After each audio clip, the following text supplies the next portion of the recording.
Guys, welcome to Pen Dentistry. Hope you are doing good. I am Dr. Aishwarya with you for easy learning and better understanding. If you haven't subscribed to my channel yet, please go and subscribe to my channel and learn the dentistry in an easy manner. Now we will be discussing oral route of drug administration. First इसमें क्या है कि सबसे पहला oral route जो हम अपने mouth से लेते हैं, तो ये मोस्ट कॉमन रूट है। जैसे कि हम देखते हैं मोस्टली हम जो भी अपना मेडिसिन्स लेते हैं और ड्रग्स लेते हैं वो अपना ओरली लेते हैं, और ये सेफ़र है, safer kind of oral route है, कन्वीनियंट है, चीपर है। आप सस्ती से सस्ती दवाइयाँ जो है वो आप इजीली अपने ओरल रूट से ले सकते हैं।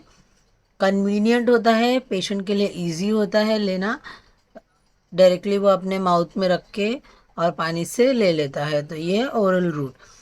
Food present in stomach dilutes the drug and delay the absorption. अब यहाँ पे क्या होता है कि जो फूड होता है हमारा पेट के अंदर, आपने खाना खाया तभी दवाई खाना है, खाना लिया फिर दवाई खाया आपने, तो स्टमक के अंदर जो एसिड्स होते हैं, लिक्विड्स होते हैं, वो क्या करते हैं, जो दवाई है उसको क्या कर देते हैं, वो डाइल्यूट कर देते हैं। डाइल्यूट होने की वजह से क्या होता है, जो भी आपने मेडिसिन खाया है या पेशेंट को दिया है वो डिले हो जाता है उसका एब्जॉर्प्शन। एग्जाम्पल आप ले लीजिए, द मोस्ट कॉमन एग्जाम्पल जो है वो एसिडिटी की जो दवाइयाँ होती हैं, एग्जाम्पल है पेंटाप्राजोल। अगर आप ये ले रहे हैं, इसकी वजह से क्या होता है कि स्टमक में अगर फूड प्रेजेंट है तो वो डाइल्यूट कर देगा उस ड्रग को, और वहाँ पे एब्जॉर्प्शन स्लो हो जाएगा। इसलिए जब भी पेशेंट को आप एसिडिटी की ड्रग देते हैं तो उसको क्या बोला जाता है, अगर आपने क्लिनिकल किया होगा अभी थोड़ा मोड़ा तो आपको पता होगा कि उन्हें बोला जाता है कि आप जब भी एसिडिटी की दवाई लो तो आप हाफ एन आवर पहले या फिर मॉर्निंग सुबह सुबह एक टैबलेट लेना रहता है, या फिर खाने से पहले लेना है, फिर खाना खाने के बाद जो भी बची हुई दवाई है वो आपको लेनी रहती है।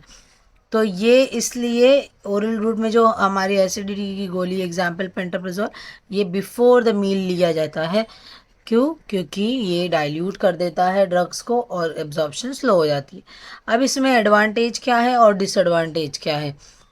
अगर ओरली ले रहे हैं तो मोस्ट इजी, ये बहुत इजी आंसर है कि सेफ है, चीप है, पेनलेस है, इजीली आप ले सकते हैं, सेल्फ एडमिनिस्ट्रेशन है, खुद से आप खुद की दवाइयाँ खा सकते हैं, can be use repeatedly and for a long period of time. आप रिपीटेडली खा सकते हैं इस दवाई को, और लॉन्ग टर्म के लिए भी ओरल रूट यूज़ होता है। कोई पेशेंट को अगर ऐसी कोई कंडीशन है जो उसे दवाइयाँ लेनी रहती है हमेशा, तो ओरल वे सबसे बेस्ट वे है कि लॉन्ग टर्म प्रोसीजर के लिए, क्योंकि बार बार हॉस्पिटल जाना, बार बार इंजेक्शंस आईवीज लेना is not possible for every patient. तो ओरल रूट एक ऐसा रूट है जो कन्वीनियंट होता है पेशेंट के लिए, चीपर होता है, सेफ होता है, रिपीटेडली वो यूज़ कर सकता है। अब डिसएडवांटेज क्या है, यहाँ पे क्या होता है, हाईली इरिटेंट ड्रग हम नहीं दे सकते हैं पेशेंट को। हाईली इरिटेंट ड्रग जो मुंह के अंदर जाए और इरिटेट करे वो नहीं दे सकते हैं। अनएब्जॉर्बेबल ड्रग्स नहीं दे सकते, पेट में जाके क्या होता है, ड्रग्स एब्जॉर्ब होता है, इसीलिए जो अनएब्जॉर्बेबल ड्रग्स होते हैं वो हम नहीं दे सकते। फर्स्ट पास मेटाबॉलिज्म, यहाँ पे क्या होता है कि ये जो भी आप ड्रग्स दे रहे हैं वो जाके पेट में होता है, फिर वो वहाँ से एब्जॉर्ब होता है। तो इसमें क्या होता है, ये हाईली होता है रिएक्टिंग। फर्स्ट पास मेटाबॉलिज्म मतलब लिवर में जाके ये वहाँ से मेटाबोलाइज होता है, तो वहाँ से सब जगह आपके ब्लड स्ट्रीम में पहुँचता है, पूरे बॉडी ऑर्गन में पहुँच जाता है। तो ये हाई है फर्स्ट पास मेटाबॉलिज्म में। और क्या है कि ये destroyed by digestive juice. Disadvantage क्या है, जैसे मैंने बताया कि अगर आपके पेट में फूड है या फिर डाइजेस्टिव जूसेस हैं, एसिड या जो भी प्रेजेंट है आपके स्टमक के अंदर लिक्विड, उससे क्या हो जाता है कि इसकी एब्जॉर्प्शन स्लो हो जाती है, डिले हो जाती है। तो ये एक डिसएडवांटेज है ओरल रूट का। यहाँ पे क्या है कि अनकॉन्शियस पेशेंट को आप नहीं दे सकते हैं ड्रग्स ओरली, क्योंकि वो कॉन्शियस में ही नहीं है, अंदर घोटेगा कैसे, स्वॉलो कैसे करेगा। अनकोऑपरेटिव पेशेंट को नहीं दे सकते हैं। आप मान सकते हैं अनकोऑपरेटिव पेशेंट मतलब एक बेबी को ले लो, अगर वो 2-3 साल का है तो वो नहीं पीना चाहता है ड्रग्स मेडिसिन, ओके, तो अनकोऑपरेटिव पेशेंट नहीं ले सकता।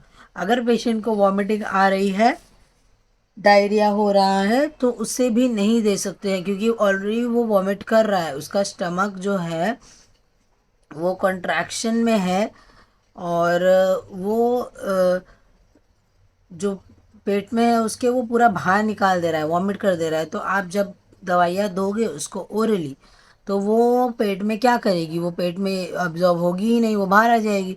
तो वॉमिट और डायरिया पेशेंट को नहीं दिया जाता है। और ये ड्रग्स इमरजेंसी कंडीशन में भी नहीं दिया जाता है। क्यों नहीं दिया जाता है?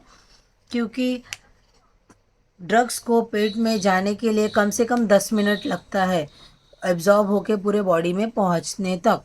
तो इमरजेंसी कंडीशन क्या होती है, ऑन द स्पॉट ट्रीटमेंट चाहिए। ऑन द स्पॉट ट्रीटमेंट में आप ऐसा तो नहीं करोगे ना कि मुंह में दोगे दवा, फिर वो 10 मिनट बाद पेशेंट को असर करेगी, तब तक तो पेशेंट निकल जाएगा। तो इमरजेंसी कंडीशन में ये रूट पॉसिबल नहीं है देना। तो ये है इसका डिसएडवांटेज। बहुत ही छोटा सा टॉपिक है, इजी टॉपिक है, आप लोग को एक्सप्लेन करने के लिए मैंने ये बनाया है वीडियो।